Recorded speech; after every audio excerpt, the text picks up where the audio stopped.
Rússia e Ucrânia.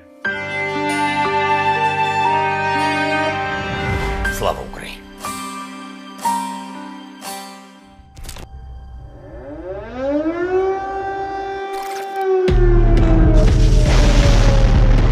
Nas últimas semanas, o mundo inteiro parou para assistir a poderosa Rússia invadir uma Ucrânia dividida e à beira do caos. E conforme as imagens chocantes desse conflito vão sendo transmitidas para todo o planeta, uma dúvida começa a pairar na mente de todo mundo. Será que estamos à beira de uma terceira guerra mundial? Olá, meus queridos amigos, tudo bem com vocês? Meu nome é Felipe Castanhari e hoje, mais uma vez, com a ajuda do nosso time de história, eu vou tentar explicar o que está acontecendo entre Rússia e Ucrânia. E eu também vou explicar como essa briga começou. Desde o ano passado, Vladimir Putin, o homem que manda na Rússia com mão de ferro, estava ameaçando enviar suas tropas para dentro da sua vizinha de fronteira, Ucrânia. Muita gente achava que ele estava apenas blefando ou que isso acabaria sendo resolvido de forma diplomática. Мною принято решение о проведении специальной военной операции.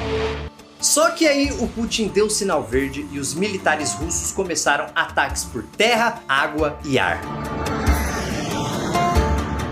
E como começou essa briga? Por que a Ucrânia se tornou uma ameaça para toda a poderosa Rússia? E o mais importante, o que os russos querem com essa história? Será que resolvendo a situação da Ucrânia o Putin vai ficar satisfeito? Só que você só vai descobrir se assistir o vídeo até o final. Por isso eu queria já pedir para você deixar o seu like, deixar também a sua inscrição aqui no canal. Tem um botãozinho vermelho aí de se inscrever. Clica ali e se inscreve para receber todos os vídeos novos e fazer parte dessa comunidade linda que é a comunidade do Nostalgia. Muito obrigado também a todos os membros Super Saiyajins 3 que contribuem aqui com o canal. O nome dessas pessoas lindas estão aparecendo aqui para você. E se vocês querem o nome de vocês aqui, é só virar um membro do canal Nostalgia Super Saiyajin 3. O link para se tornar um membro tá aqui embaixo. Você me ajuda demais. E outra forma de ajudar também comprando as camisetas do canal, como essa daqui, tem uma linha dos cientistas que tá muito maneira, o link também tá aqui na descrição, tá? Mas é isso, vamos para o nosso vídeo.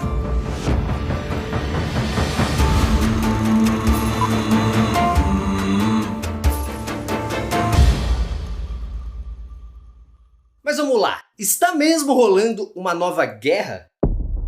Sim, uma guerra entre Rússia e Ucrânia está acontecendo nesse exato momento. Mas a verdade é que essa guerra faz parte de uma briga muito maior e mais antiga. Uma briga entre dois adversários históricos, Rússia e a OTAN. Vamos começar pela Rússia, o maior país do mundo em território.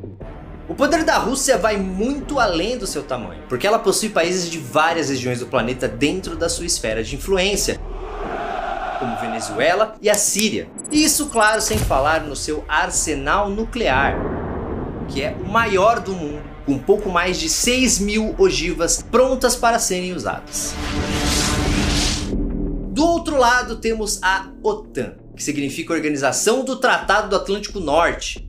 A OTAN não é um país, e sim uma aliança militar que os Estados Unidos e seus aliados criaram em 1949, ou seja, no começo da Guerra Fria.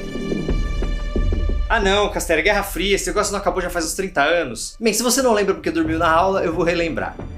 No século XX rolou a Guerra Fria entre Estados Unidos e União Soviética, que disputavam quem mandava mais no mundo.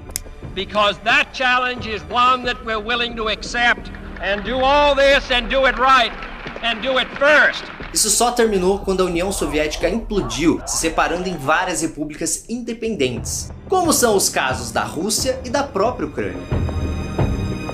Mas mesmo sem Guerra Fria, a OTAN continuou existindo. Nesse novo cenário mundial, ela se tornou essencial para aumentar a influência das potências ocidentais e passou a aceitar cada vez mais países como membros.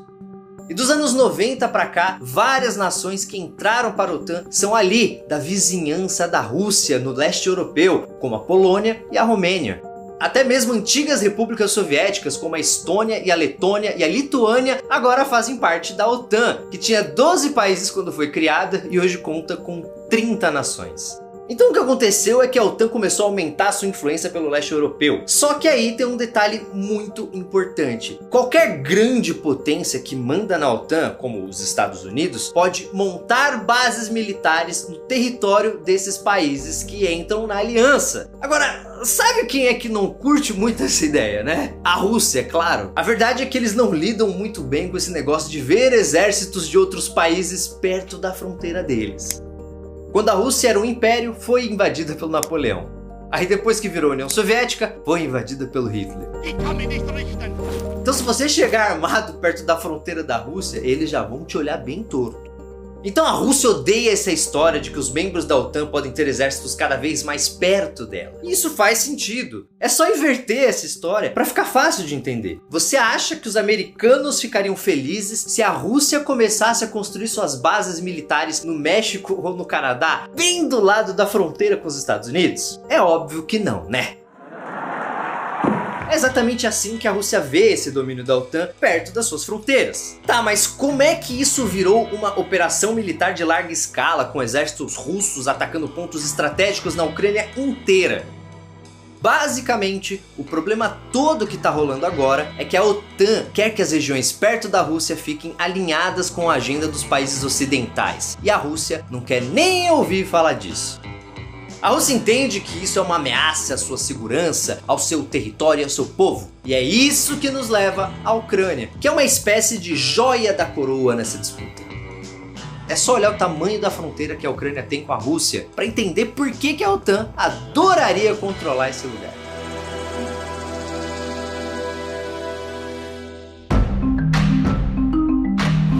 A Rússia nunca engoliu direito a história de que alguns países aliados mudaram de lado depois da Guerra Fria, preferindo andar com a turminha da OTAN e não com a galera de Moscou. A Ucrânia não faz parte da OTAN, isso é importante vocês entenderem, mas a OTAN vem flertando com eles já há algum tempo, e a Rússia não admite que a OTAN cresça os olhos para a Ucrânia, e o motivo disso vai além dos países dividirem fronteiras. O lance é que, na opinião do pessoal de Moscou, quando você fala da Ucrânia, você está falando de um país que sempre foi quintal da Rússia.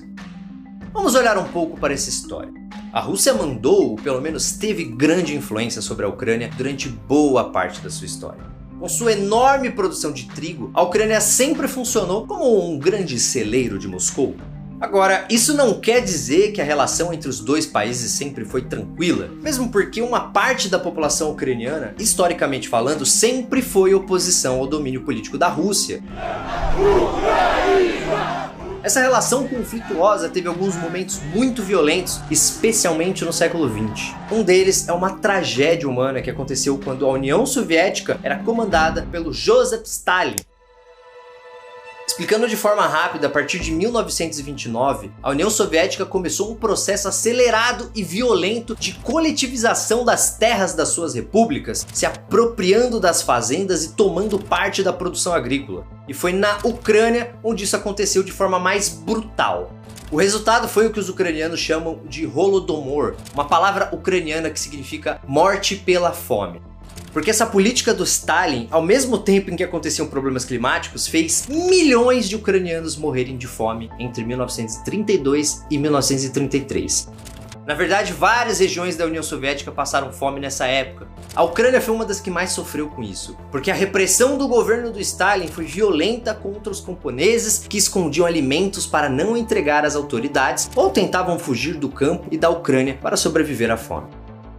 O Holodomor ainda é alvo de muita discussão no meio acadêmico. Existem algumas interpretações sobre esses fatos, mas são duas as tendências principais. Uma acha que foi uma fome intensificada deliberadamente pela ditadura do Stalin, para punir a resistência camponesa ucraniana contra a coletivização de terras, condenando a maior parte do povo. A outra diz que não existem evidências suficientes para afirmar isso, e que a fome foi uma consequência não proposital dos conflitos no campo, da negligência do governo e das más condições climáticas. Qual dos dois lados está certo? Para vocês terem uma ideia, não se sabe ao certo nem mesmo o número de vítimas do Holodomor, que pode variar de 2 a 12 milhões de pessoas. E existem vários debates sobre o Holodomor, com historiadores analisando outras possíveis causas para isso, e uma galera que estuda os verdadeiros objetivos do Stalin nessa ação.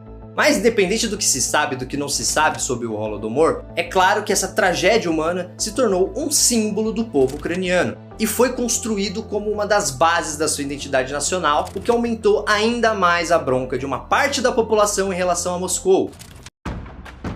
Um reflexo disso é que durante a Segunda Guerra Mundial teve gente da Ucrânia que lutou ao lado dos soldados nazistas.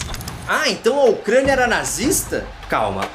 A Ucrânia não era nazista. Ela foi invadida pelas tropas nazistas na Segunda Guerra Mundial e Hitler montou um governo alemão lá com a colaboração de ucranianos que se alinharam aos alemães porque acharam que isso poderia ser um caminho para livrar o seu país do domínio soviético. Sabe aquela história de que o inimigo do meu inimigo é meu amigo? Foi mais ou menos isso. Agora, claro que no meio dessa galera tinha gente que se identificava com a ideologia totalitária do nazismo, inclusive o antissemitismo, porque o ódio aos judeus era algo muito forte na Europa naquela época. Alguns dos maiores carrascos nazistas que atuaram no leste europeu eram sim ucranianos. Dito isso, isto posto, que fique claro que a maior parte do povo ucraniano não era nazista e lutou contra Hitler. E eles também se ferraram muito na mão dos nazistas, como vários outros povos. Inclusive, vários judeus da Ucrânia nessa época fugiram para outros países, incluindo o Brasil, que hoje tem a 4ª maior comunidade de ucranianos fora da Ucrânia no planeta. Aliás, uma das maiores atrocidades nazistas aconteceu na Ucrânia. Foi o massacre de Babi Yar, quando cerca de 35 mil judeus de Kiev foram fuzilados em menos de 48 horas num barranco ao lado da cidade. During 2 days they killed 34,000 people, not using any machines, not using any automatics, not using the gas chambers, etc. They simply killed by bullets.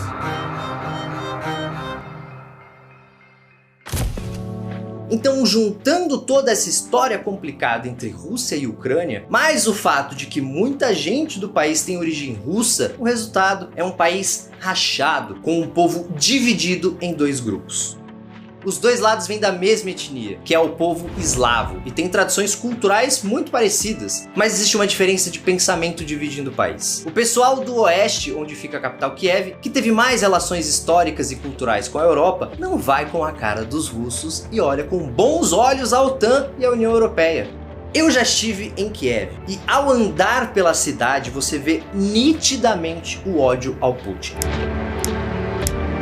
Ele está em muros, cartazes e até mesmo em papel higiênico estampado com sua cara. Já a galera do leste, justamente aquela mais perto da fronteira com a Rússia, tem origem russa ou se identifica culturalmente com os russos. Basicamente podemos dizer que um lado é ucraniano-ucraniano e o outro é ucraniano-russo. E não é de hoje que o Putin se aproveita dessa enorme divisão no país. É só observar o que aconteceu nos últimos anos. Em 2013, a Ucrânia tinha um presidente alinhado com a Rússia que decidiu não assinar um tratado com a União Europeia. A população da capital Kiev, que não curte a influência russa no país, foi para as ruas e fez esse cara ser deposto. Ucrânia, Europa! Ucrânia, Europa! Aí quem assumiu foi um governo mais favorável às potências ocidentais. O Putin, vendo que sua vodka ucraniana podia azedar com isso, contra-atacou usando seus soldados para anexar uma região da Ucrânia chamada Crimeia, que é peça-chave no controle do Mar Negro e onde quase toda a população é o quê? Russa. I think it was a tactically impressive move that he was able to basically invade a huge chunk of a neighboring country and do it in a way that made it difficult to figure out exactly what was going on until it was too late. Só que a coisa não parou por aí. Em 2014, quando esse governo ucraniano não alinhado com a Rússia chegou ao poder, estouraram conflitos na região leste do país, que é aquela parte cheia de russos. Nisso começaram a surgir movimentos separatistas dentro de uma região chamada Donbass. Essa briga acabou escalando para uma guerra civil, que deixou quase 15 mil mortos. E uma coisa importante, muita gente diz que quem está por trás desses movimentos separatistas é o próprio Putin, que teria organizado secretamente rebeliões, disseminado fake news e promovido ataques cibernéticos. Caraca, mas será que o Putin é tão podre assim mesmo? O que ele ganharia transformando a Ucrânia num caos? I don't know anything about that. You know, there are so many hackers today. and they act so delicately and precisely, then they can leave their trace in the necessary time and place, or even someone else's trace. Muito simples, galera. Vocês sabiam que um país que está passando por um conflito interno não pode entrar na OTAN? Entenderam? Ao ajudar a criar uma guerra civil dentro da Ucrânia, o Putin conseguiu impedir que a Ucrânia fosse aceita na OTAN até que o conflito se resolvesse. E olha, essa guerra civil ficou perto de acabar em 2015, quando chegaram a rolar alguns acordos que iriam dar mais autonomia para as regiões controladas por esses separatistas russos na Ucrânia. Mas, como esses acordos nunca foram realmente colocados em prática, então os conflitos continuam até hoje. Para o Putin isso não mudaria muita coisa, já que a guerra civil era interessante para a Rússia. O problema é que mesmo com o pau comendo na Ucrânia, o apoio da OTAN ao governo do país foi crescendo cada vez mais. E aí o Putin, claro, começou a ficar bem bravo com isso.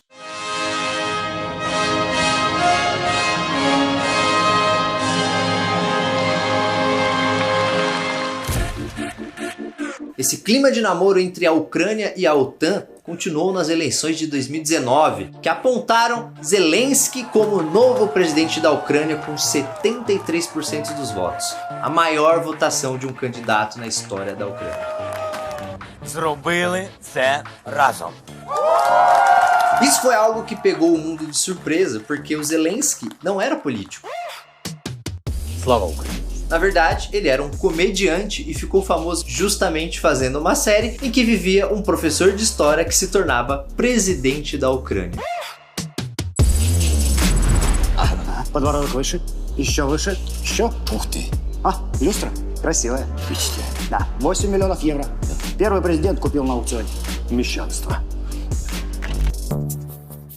E a questão é que assim que tomou posse, o Zelensky rompeu de vez com a Rússia, alegando que só iria dialogar com Moscou depois que os territórios ocupados pelos separatistas fossem devolvidos para a Ucrânia. Ou seja, aquele acordo feito na Guerra Civil que daria autonomia para essas regiões foi pelo ralo. А теперь хочу обратиться к президенту Российской Федерации Владимиру Путину. Надо поговорить? Надо. Давайте. Обсудим, чей Крым и кого там нет на Донбассе. Слава Украине! Isso nos leva ao final de 2021, quando Putin se cansou de vez e resolveu enviar mais de 150 mil soldados para a fronteira da Ucrânia. Uma parte dessas tropas ficou na própria Rússia e a outra parte foi para a Bielorrússia, que é aliada deles. Durante semanas os caras ficaram ali na fronteira só fazendo exercícios de guerra. Imagina que um dia você acorda e descobre que tem 150 mil soldados russos armados até os dentes treinando tiro do lado da sua casa. Você não ia ficar completamente em choque? Esse foi o sentimento daquela parte da Ucrânia que é alinhada com o Ocidente. É claro que imediatamente os países ocidentais começaram a trocar mensagens lá no grupo do Zap da OTAN. Ô, vocês viram o que o louco do Putin tá fazendo ali, cara? Vamos fazer uma calma aí, vamos conversar sobre isso aí. O cara é maluco, vamos parar esse cara. E esse era exatamente o objetivo do Putin, colocar pressão na OTAN. Ao mandar suas tropas para a fronteira com a Ucrânia, o Putin simplesmente jogou a bola para a OTAN e obrigou os caras a decidirem de uma vez por todas se eles iriam desencanar da Ucrânia ou se iam comprar de vez essa briga. O Putin sabia que tinha duas coisas a seu favor. Primeiro, a OTAN não tá muito afim de manter a Europa e o mundo numa guerra aberta e direta com a Rússia. Aliás, sempre que a OTAN se mete em uma confusão, os caras preferem tentar resolver a situação com ataques aéreos, porque eles sabem que conflitos envolvendo tropas terrestres acabam custando a vida de muitos soldados, gerando uma repercussão pública negativa demais. O segundo elemento que dava vantagem para o Putin é o fato de que ele é dono de uma coisa extremamente importante na Europa. O gás natural. Galera, cerca de 35% do gás natural usado na Europa vem da Rússia. E aqui eu não tô falando apenas de gás usado como combustível em carros e indústrias, mas também no aquecimento de casas. E nunca é demais lembrar que em boa parte da Europa, se você não tiver aquecimento no inverno, você congela. E o presidente russo, claro, usa isso como forma de pressionar as potências europeias, especialmente a Alemanha, onde 50% do gás usado pela população é russo. A Alemanha, que faz parte da OTAN, quer ver a Rússia controlando a Ucrânia? Não. Mas ela sabe que não pode deixar o Putin enfurecido a ponto dele cortar o abastecimento de gás da Europa. Isso também jogava pressão no governo ucraniano. O gasoduto russo que vai para a Europa passa pela Ucrânia, que ganha cerca de 2 bilhões de euros por ano com isso. Só que agora a Rússia tem 2 novos gasodutos no Mar Báltico. Se o Putin fechar a torneira do gasoduto que passa pela Ucrânia, ele continua vendendo gás para a Europa com esses novos gasodutos e a Ucrânia não veria mais 1 centavo disso, causando um rombo nos cofres do país. Então, com tudo isso na mesa, tá claro que a vantagem era do Putin. As tropas dele estavam a postos e ninguém na Europa pode ficar sem o gás que ele vende. Então parece que a saída menos problemática seria: olha, dá a Ucrânia pra esse cara louco do caramba. E paciência, depois a gente vê o que faz, é melhor. A verdade é que muita gente apostou que a história ia ser parecida com aquela vez que ele anexou a Crimeia. A OTAN inteira reclamou, disse que aquilo era um absurdo, mas não moveu uma palha para impedir o Putin de pegar a Crimeia para ele. Bem, agora que você já sabe um pouco de contexto dessa história, eu entendo que deve estar faltando alguém aí. Você fala, ué, como assim não falaram ainda de um cara aí importante nessa história? Estão falando de guerra de mundo e não falaram de quem? The United States of America! Mas era óbvio que os americanos, líderes do mundo ocidental, os verdadeiros campeões da liberdade e da democracia, decidiriam salvar a Ucrânia, claro, é óbvio. Eu sei que tem muita gente que tem vontade de transformar os Estados Unidos em mocinho, né? Até porque se bobear, os caras já tem até um filme com um soldado americano salvando um ucraniano sozinho, né? Mas vamos com calma. Please, Lord, help me get one more. Os americanos realmente falaram para o Putin que não iam engolir essa história. Mas, como sempre acontece na vida dos Estados Unidos, essa decisão não tem nada a ver com liberdade, democracia ou com o bem-estar do povo ucraniano. A grande questão é que o presidente americano Joe Biden está numa situação política bem delicada. Primeiro, os Estados Unidos estão com uma inflação muito alta para os padrões americanos e o povo lá já anda bem insatisfeito com isso. Mas o que pega mesmo é que os americanos passaram uma vergonha monstruosa na retirada das tropas do Afeganistão alguns meses atrás. O mundo inteiro viu eles se ferrando na mão do Talibã, então agora a pressão em cima do Biden está maior do que nunca. Por isso que ele começou a gritar para o mundo inteiro que o Putin estava invadindo a Ucrânia, que isso é um absurdo, que a Rússia tinha que pagar caro por isso. Só que ele indicou várias vezes que esse pagar caro viria na forma de sanções econômicas. Full blocking sanctions on 2 large Russian financial institutions, VEB and their military bank. We're implementing comprehensive sanctions on Russian sovereign debt. Mostrando que não estava muito afim de uma guerra. We have no intention of fighting Russia. We want to send an unmistakable message, though. A verdade é que o Biden ficou meio amarrado, porque ele não podia arregar para o Putin, mas também sabia que não podia simplesmente sair declarando guerra contra a Rússia. Então alguns analistas apostam que quando as tropas russas ainda estavam na fronteira, o Biden teria começado a fazer essa gritaria toda sobre a invasão para forçar os países europeus a resolver o problema por conta própria. O ponto aqui é que durante semanas rolaram várias reuniões e encontros com as potências ocidentais tentando descobrir uma maneira de desarmar o que para eles era uma enorme bomba, mas nada mudou e as tropas russas continuaram ali na fronteira. Isso durou até a hora que o Putin disse que a Rússia não podia mais ignorar a situação dos 800 mil ucranianos com cidadania russa que moram na região do Donbass e que a Rússia reconhecia oficialmente as independências de Donetsk e Lugansk, 2 partes da região ucraniana do Donbass, que são controladas pelos separatistas russos.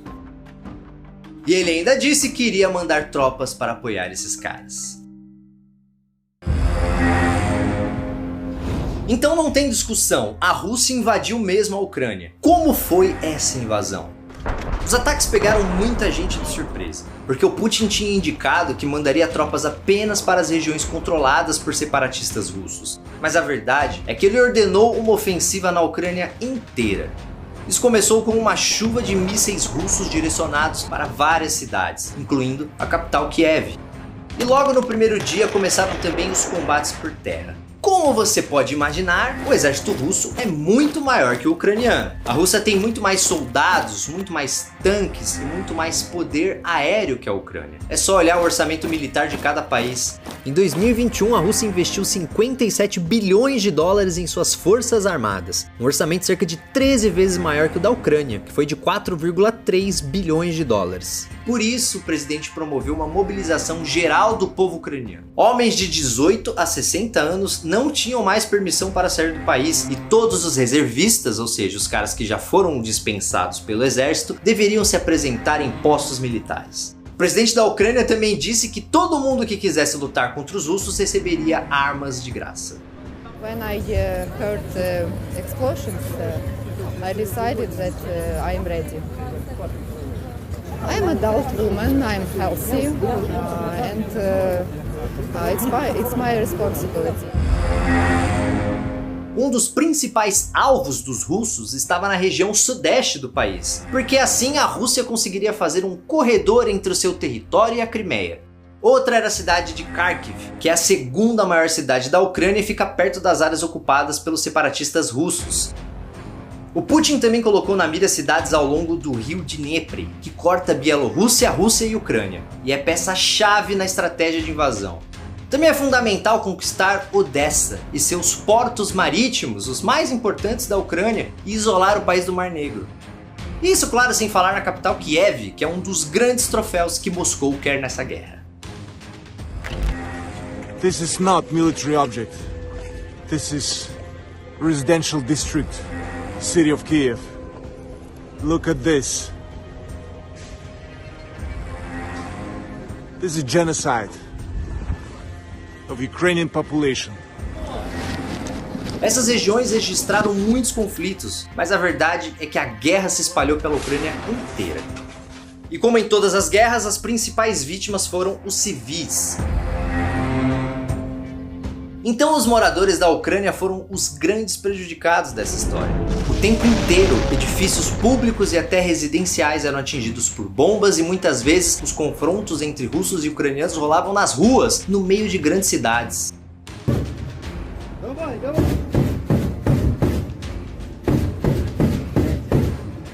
Resultado: mais de 3 milhões de refugiados deixaram a Ucrânia nas últimas semanas.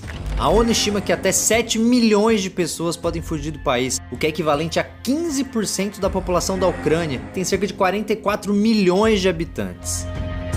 Essas pessoas, em grande parte, fugiram para nações vizinhas como Romênia, Moldávia, principalmente Polônia. E por mais que vários países da Europa tenham facilitado a entrada dessas pessoas, muitas vezes nem mesmo pedindo documentos, a viagem está longe de ser fácil. São multidões tentando entrar nos trens que deixam o país e muitos não conseguem. Além disso, na Polônia, que tem recebido o maior número de refugiados, os ucranianos, muitos deles idosos e crianças, precisam esperar na fila de imigração durante quase 60 horas em temperaturas baixíssimas. Isso sem falar no racismo, porque existem casos de refugiados que estão encontrando dificuldades para entrar em outros países europeus por não serem brancos. Indian people, Arabic people, before black people. We went to the train station and they will not let us in. And when they did let us in, they were like, you have to give us money because this is not for free for you because you are foreign. This is not free for you. Outro capítulo importante dessa guerra e que deixou todo mundo ainda mais assustado foi quando os russos tomaram a área da usina de Chernobyl, que ainda tem muitos resíduos nucleares do famoso acidente dos anos 80.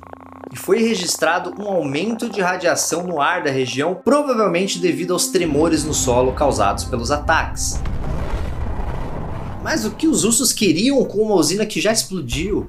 Bem, muita gente diz que esse ataque em especial foi a reconquista de um símbolo. O desastre de Chernobyl foi um dos agravantes nos eventos que levaram ao fim da União Soviética, e alguns analistas apontam que a posse do que sobrou dessa usina é importante demais para Moscou.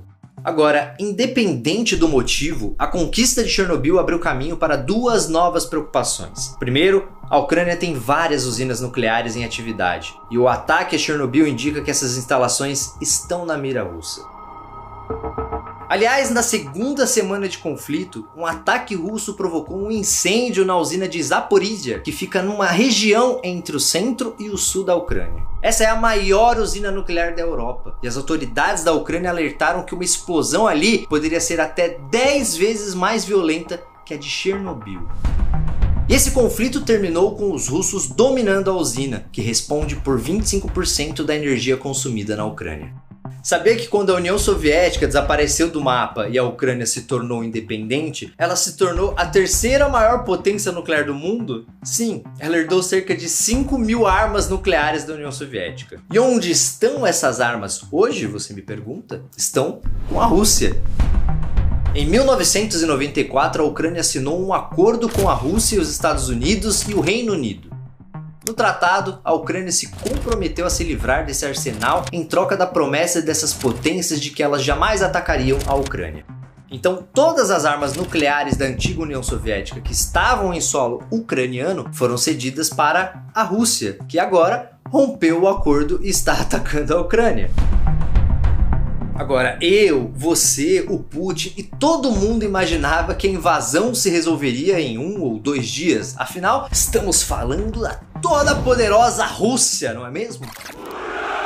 Mas não foi bem assim. A Rússia enfrentou vários problemas logísticos e estratégicos, como ataques em diferentes frentes dividindo suas forças e veículos militares parados porque ficaram sem diesel. Сломались, пацаны. Сломались. Можно оттащить на Россию обратно. Ou peças de reposição e até mesmo tropas ficando sem mantimentos, como informaram oficiais da OTAN. Mas o grande ponto é que as forças russas encontraram muito mais resistência dos ucranianos do que imaginavam.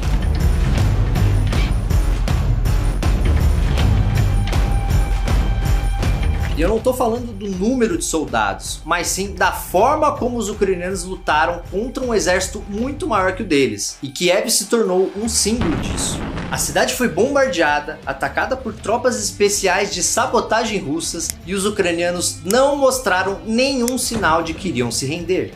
You never can even imagine that we will stand in the same base where these people was trained.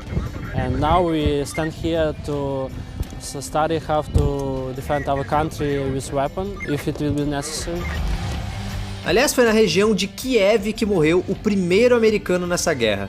Era um jornalista de 50 anos que cobriu o conflito e o governo ucraniano diz que ele foi assassinado pelo exército russo. We crossed the first bridge in Irpin.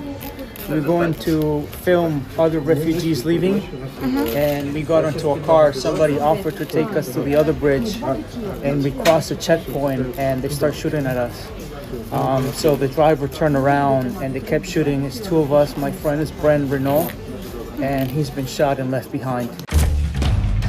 E é claro, no meio disso rolaram alguns encontros entre os governos da Rússia e Ucrânia para falar sobre um possível cessar-fogo, mas essas primeiras conversas não deram em nada, especialmente por causa das exigências russas. Porque Putin não quer apenas que a Crimeia seja reconhecida como território russo e que as regiões separatistas do Donbass sejam independentes. Ele também exige uma mudança na Constituição da Ucrânia para que as próprias leis ucranianas proíbam o país de fazer parte da OTAN ou da União Europeia.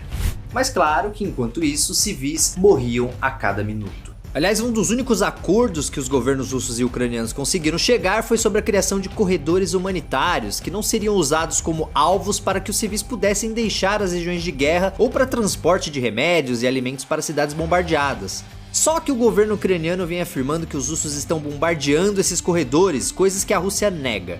Aliás, Moscou já afirmou que quem está atacando civis em alguns desses corredores são grupos neonazistas ucranianos para colocar o mundo contra os russos.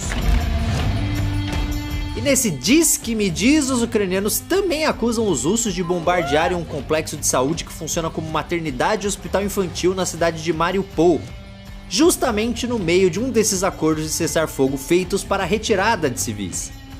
Outra coisa que aumentou ainda mais a tensão foi os russos terem afirmado que desmantelaram laboratórios de armas químicas e biológicas dentro da Ucrânia.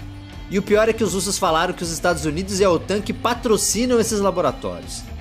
During the course of the special military operation, facts were uncovered of the Kiev regime mopping up traces of military biological programs under development in Ukraine, financed by the US Defense Ministry.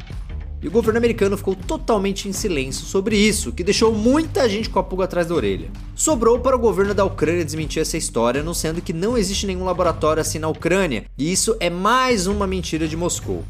Aliás, os ucranianos estão falando que quem planeja usar armas químicas ou biológicas nessa guerra é a Rússia. They accuse us, again us, that we are allegedly developing biological weapons. Allegedly, we are preparing a chemical attack. This makes me really worried, because we've been repeatedly convinced. If you want to know Russia's plans, look at what Russia accuses others of. Bem, com tudo isso que já vimos, a ONU calcula que cerca de 1.104 civis já morreram na Ucrânia, incluindo 96 crianças e mais de 1.754 pessoas feridas. E esses são apenas os números checados pela ONU. A quantidade de vítimas, mesmo a de crianças, já deve ser muito maior. É só olharmos para a própria cidade de Mariupol. O governo ucraniano e a União Europeia apontam que só nessa cidade 2.500 moradores já foram mortos. Mas a ONU não computa essas mortes porque, como Mariupol está cercada pelas tropas russas, é impossível conferir o número exato. Дайте коридор, вывести женщин и детей и раненых.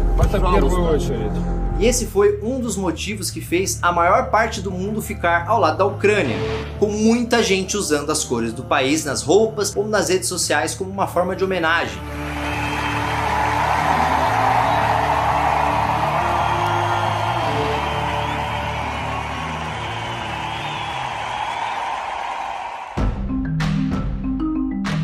Mas a questão é que o mundo entrou em uma espécie de cabo de guerra que vai além da Ucrânia. Quanto mais a Rússia puxa de um lado, mais o Ocidente puxa do outro. Então podemos dizer que o planeta está vivendo seu momento de maior tensão desde a época da Guerra Fria. Afinal, estamos vivendo também uma guerra econômica e outra guerra de narrativas. Vamos falar da guerra econômica. A estratégia do Ocidente foi exatamente o que o Biden tinha ameaçado. Sanções econômicas que incluíram bancos russos, mas também o próprio Putin e membros do governo e da elite russa que tiveram seus bens em bancos ocidentais congelados. We want to cut off Russia's industry from the technologies desperately needed today to build a future.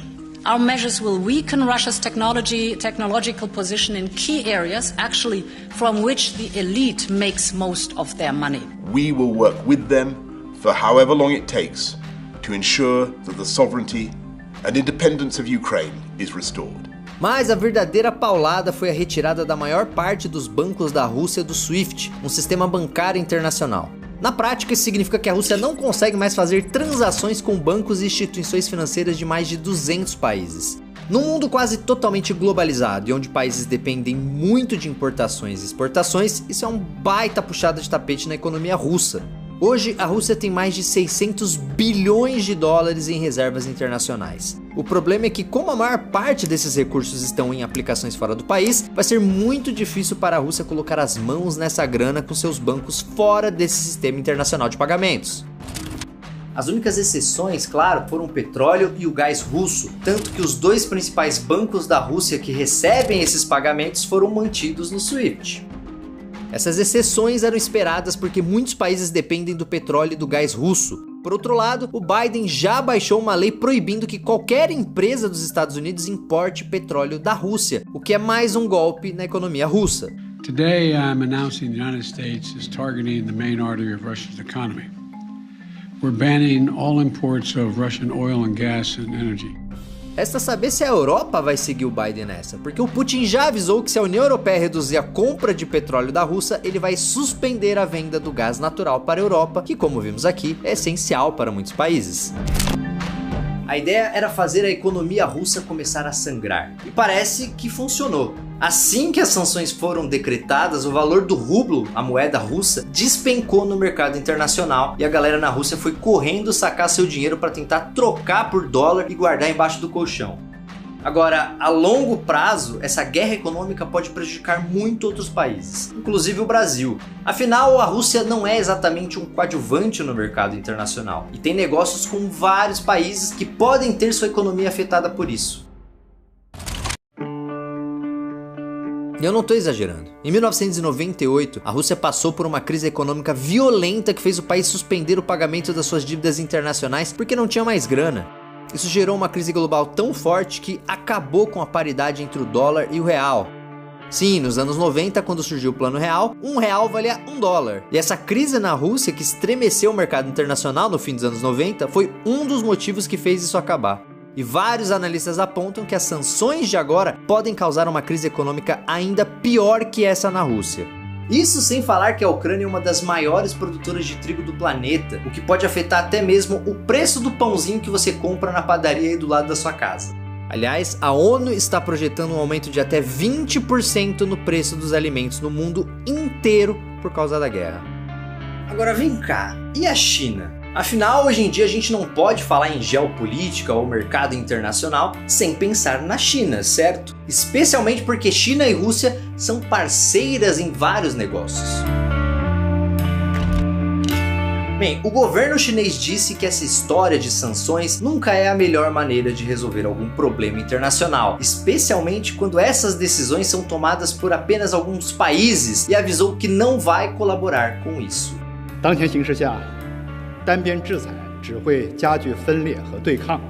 Então a China não está apoiando a Rússia abertamente, mas vai continuar dando bom dia normalmente para o Putin.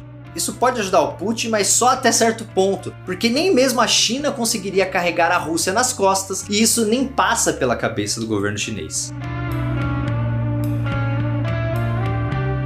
Agora, como eu disse, temos uma terceira guerra acontecendo. Uma guerra de narrativas. Aliás, pro Putin, que começou essa bagunça toda, a justificativa da guerra é quase tão importante quanto a guerra em si. Para ele, os exércitos russos não estão invadindo país nenhum, mas sim executando uma missão de desmilitarização e desnazificação para proteger o seu povo das ameaças militares e neonazistas da Ucrânia.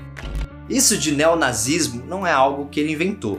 Existe um movimento nacionalista de extrema direita muito forte na Ucrânia, que participou daqueles protestos que derrubaram o presidente aliado com a Rússia e também está envolvido até o pescoço na luta contra os separatistas russos.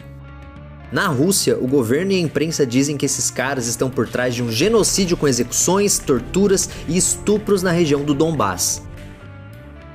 E foi justamente essa luta contra os separatistas russos que ajudou esses grupos de extrema direita a ganharem poder político e criarem conexões com vários escalões do governo.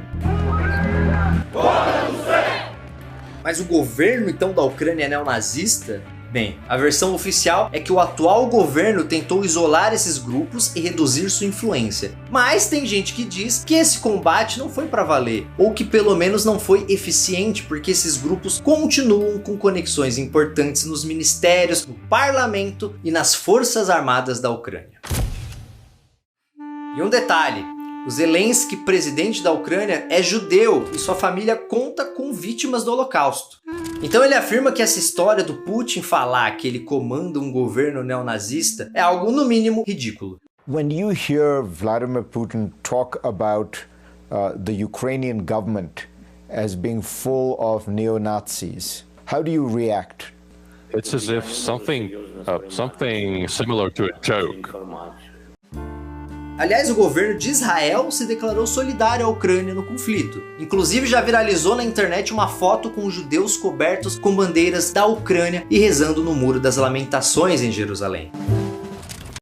Sim, existe uma extrema-direita bem forte na Ucrânia hoje, mas não podemos deixar de dizer que o fortalecimento de grupos de extrema-direita não é exclusivo da Ucrânia. Isso vem rolando no mundo inteiro, incluindo outros países da Europa e até mesmo aqui no Brasil. Muita gente tem falado que o fato do Putin bater nessa tecla de colocar a Ucrânia como nazista é uma estratégia para ganhar o apoio da esquerda mundial e mobilizar o povo russo que tem verdadeiro ódio de nazistas. Aliás, sabia que chamar alguém de nazista é um dos piores xingamentos que existem na Rússia? E vamos ser sinceros, o Putin não é nenhum símbolo da liberdade e da democracia, né? Vários protestos contra a invasão da Ucrânia aconteceram em Moscou, porque muitos russos são contra a guerra, e a polícia prendeu milhares de pessoas e desceu o sarrafo nos manifestantes. De quebra, o Putin proibiu a imprensa russa independente, ou seja, que não é alinhada com o governo, de usar as palavras guerra, invasão ou ataque quando falarem da guerra na Ucrânia. Os jornalistas russos são obrigados pelo governo a usar o termo Operação Militar Especial no Donbass. Agora, esse controle da imprensa virou censura mesmo. O governo russo decretou que um jornalista que publicar alguma coisa que o Putin considere mentirosa sobre a guerra pode pegar até 15 anos de cadeia. E quem vai decidir o que é certo ou errado? É claro que é ele.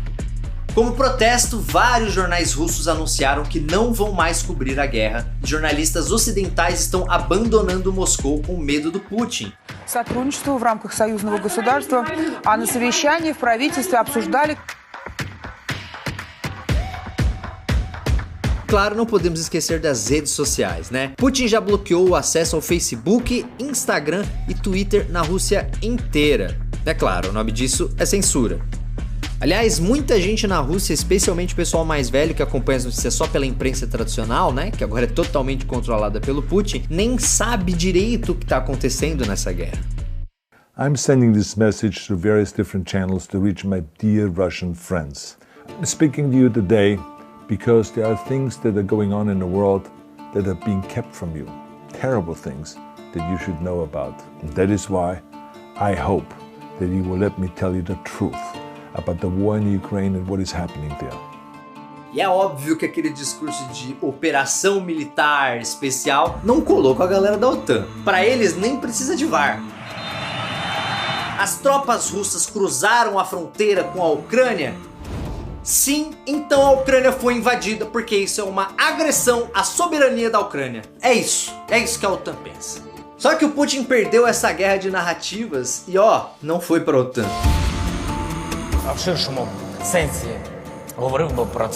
Afinal, tá bem claro que a narrativa dessa guerra foi dominada pelo presidente da Ucrânia e seus vídeos andando pelas ruas de Kiev. Всі ми тут захищаємо нашу незалежність, нашу державу. І так буде й далі. Ele usa as redes sociais para atacar o Putin, convocar o povo ucraniano para defender o país e cobrar armas e intervenção militar direta do Ocidente. Com isso, o Zelensky deixou de ser um político que ninguém conhecia e se tornou um herói para muita gente na internet. Одужуйте. Сил вам, ви молодці. Sim, ele foi criticado por algumas pessoas que disseram que ao armar o povo, ele colocou civis na linha de tiro. Mas o ponto é que ele é quem está contando essa história para o resto do planeta. E isso tem muito poder hoje em dia. Наш офіс. Понеділок, вечір. Ви знаєте, ми звикли говорити, понеділок день важкий, в країні війна, тож кожен день понеділок. Ou vocês acham que sem o movimento que o Zelensky e a Ucrânia criaram nas redes sociais, nós teríamos tantas empresas e associações boicotando a Rússia? Os russos começaram a ser boicotados de todas as maneiras possíveis. Apresentações de companhias de balé e concertos que seriam regidos por maestros russos no Ocidente foram cancelados. E os russos também não vão poder participar este ano do Eurovision, que é a maior competição musical da Europa. Nos esportes foi a mesma coisa. Fórmula 1, tênis, vôlei, atletismo, até mesmo xadrez. Ninguém quer os russos por perto. And he might just have a message. Andrei Rublev. I think we can get behind that. A final da Champions League, que seria em São Petersburgo, justamente a cidade onde Putin nasceu, foi transferida para Paris. Além disso, a FIFA suspendeu a seleção russa, que não vai mais poder participar da Copa do Mundo, que rola agora no final do ano no Catar. E caso você não se lembre, a última Copa, em 2018, rolou justamente na Rússia. Tudo isso, claro, são partes da estratégia do Ocidente de criar um sentimento anti-Putin dentro da própria Rússia.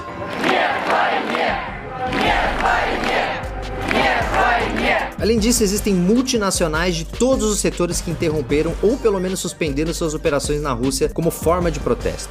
Estamos falando de marcas enormes como McDonald's, Mastercard, Coca-Cola e Starbucks. Só que o Putin já avisou que essas empresas estrangeiras têm algumas semanas para voltar a funcionar na Rússia e que, se isso não acontecer, ele vai nacionalizar todas as instalações delas. Em termos práticos, o governo russo vai desapropriar todas essas lojas, escritórios e fábricas e entregar na mão de empresários russos.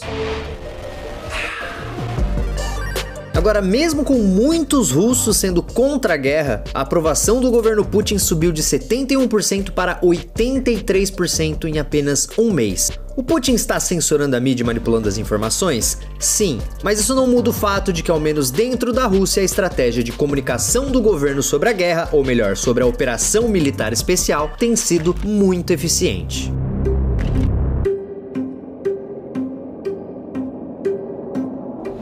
Antes da invasão, o Putin disse que o final da União Soviética prejudicou a Rússia e foi um desastre para as repúblicas soviéticas que se tornaram independentes. Aliás, ele também disse que a própria existência da Ucrânia não faz sentido, porque como existe apenas um enorme povo russo formado por etnias diferentes, a Ucrânia faz parte da mãe Rússia. Ou seja, ele não estaria invadindo país nenhum, porque a Ucrânia faz parte da Rússia e quem mora ali é tudo russo e fim de papo. Ah, e uma curiosidade histórica aqui. A Ucrânia nasceu antes da Rússia e Kiev é mais antiga que Moscou. Na verdade, o Putin nunca escondeu que o que ele quer mesmo é que a área de influência da OTAN volte para o que era em 1997, antes da entrada da aliança no leste europeu. Ele quer um cenário sem bases militares da OTAN em países que fazem fronteira com a Rússia, e quer também diminuir a influência econômica da União Europeia, deixando a Rússia como ator principal do leste europeu. Então significa que ele quer de volta a União Soviética? Bem, isso na verdade hoje seria impossível. Por isso, alguns analistas dizem que seu objetivo mesmo é desestabilizar a democracia liberal típica do Ocidente em alguns lugares do mundo. Ele abriria assim espaço para que surjam governos nacionalistas e autoritários que enxergariam o Putin como uma espécie de líder modelo e se alinhariam a Moscou contra o domínio único dos Estados Unidos e seus aliados, e contra a decadência moral do Ocidente. É bem ousado. Mas alguns outros analistas vão por outro caminho e dizem que o fato dele bater muito na tecla do povo russo significa que ele não está mais olhando para a União Soviética. Ele estaria olhando mesmo para o antigo Império Russo. Yes.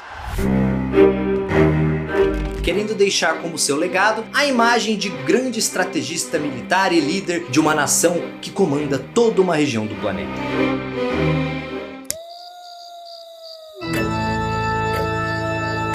Qualquer que seja o caminho, isso vai causar um racha no mundo. Porque olha só, a OTAN foi criada em 1949 para afastar o perigo de uma invasão soviética na Europa. Mas a Guerra Fria já acabou há 30 anos, então muitos governos ocidentais vinham questionando o quanto a OTAN ainda era necessária no mundo. Mas a invasão na Ucrânia pode ter mudado essa história e feito a aliança ganhar um novo fôlego. Nas últimas semanas, Suécia e Finlândia já começaram a dar alguns passos na direção da aliança. E o Putin, por outro lado, já avisou que se esses países entrarem na OTAN, a retaliação vai ser pesada. Позиция, она опять же не претерпела изменения. Этот курс не способствует укреплению стабильности и безопасности на севере Европы, на европейском континенте в целом. И, конечно, эта политика, этот подход несет реальные риски деградации ситуации в регионе. Afinal, dá só uma olhada no tamanho da fronteira entre Finlândia e Rússia. É claro que é muito difícil prever se tudo isso pode virar uma terceira guerra mundial, mas alguns acontecimentos recentes colocaram o mundo em alerta. Primeiro, o Biden deixou bem claro que se a Rússia relar o dedo em qualquer país da OTAN, a aliança vai contra-atacar. As I made crystal clear, the United States will defend every inch of NATO territory with the full force of American power.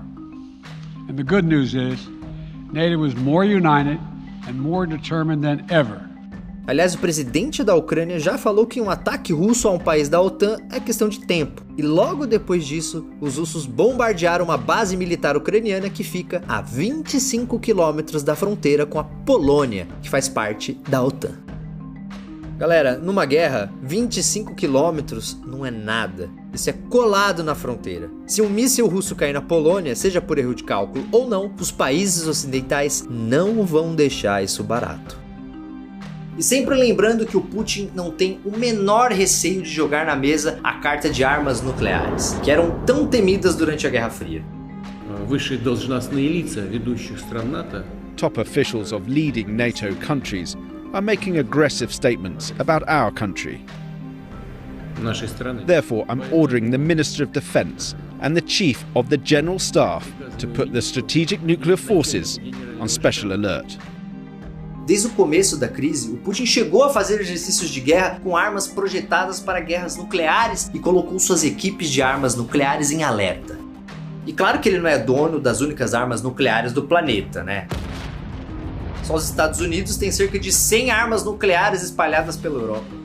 Então muita gente aposta que isso é apenas blefe do Putin para fazer pressão diplomática. Mas mesmo assim estamos falando de armas nucleares. Já ouviu seus pais ou seus avós dizendo que na época deles o mundo morria de medo de uma nova bomba atômica? Blefe ou não, essa história já devia ter ficado para trás. E o presidente dos Estados Unidos também já avisou que se o mundo cair em uma nova guerra mundial, ela vai ser sim nuclear. E é importante lembrar aqui que as bombas nucleares de hoje são centenas de vezes mais poderosas que as que foram lançadas em Hiroshima e Nagasaki pelos americanos no final da Segunda Guerra Mundial. Você já imaginou quantos países seriam varridos do mapa se jogassem uma bomba nuclear no meio da Europa? E tem outro fator aí que é o verdadeiro papel da China nessa história. Como eu disse, a China não condenou o ataque russo, mas tem falado que é a favor de uma solução pacífica. Só que alguns jornais americanos bem grandes publicaram matérias dizendo que possuem informações de que a China estaria disposta a ajudar a Rússia na guerra.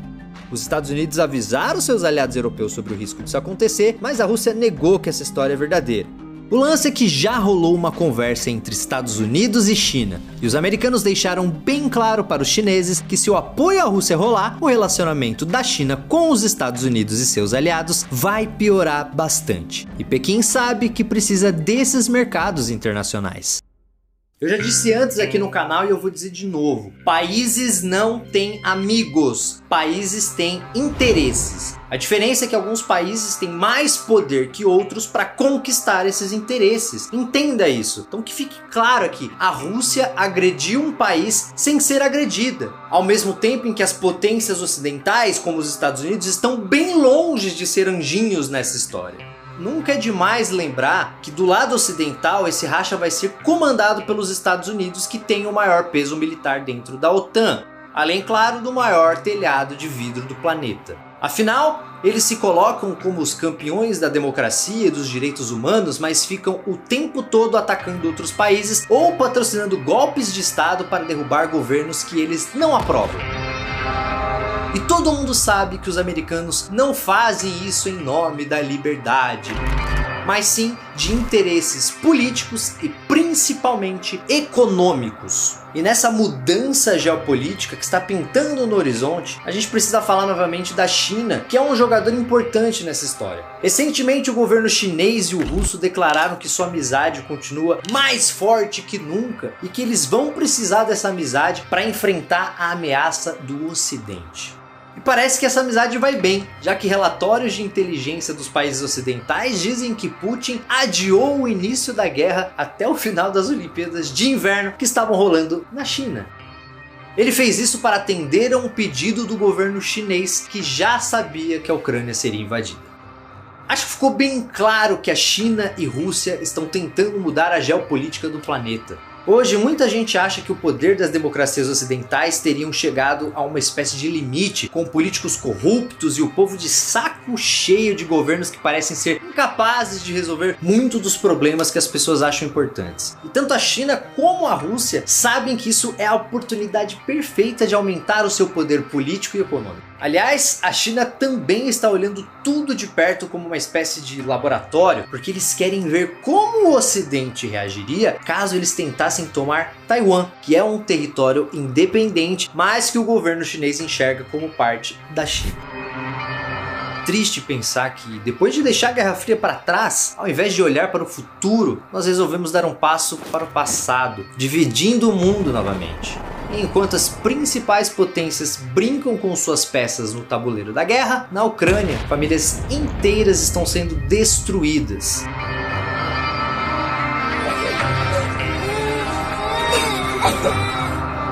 Para os que não concordam com a guerra, fugir de seu país, deixando suas casas, familiares, sem ter para onde ir, se tornou a única opção.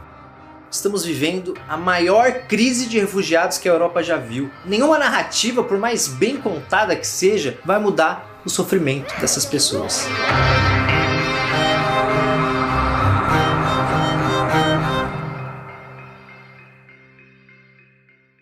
E esse foi o vídeo explicando a guerra entre Rússia e Ucrânia. Se vocês gostaram, por favor, eu peço que você deixe seu gostei, se inscreva aqui no canal. E tem uma função nova no YouTube que é o botão Valeu. Fica do lado do compartilhar. Lá você pode fazer uma contribuição aqui no canal, caso você acredite que esse vídeo tenha valido a pena para você.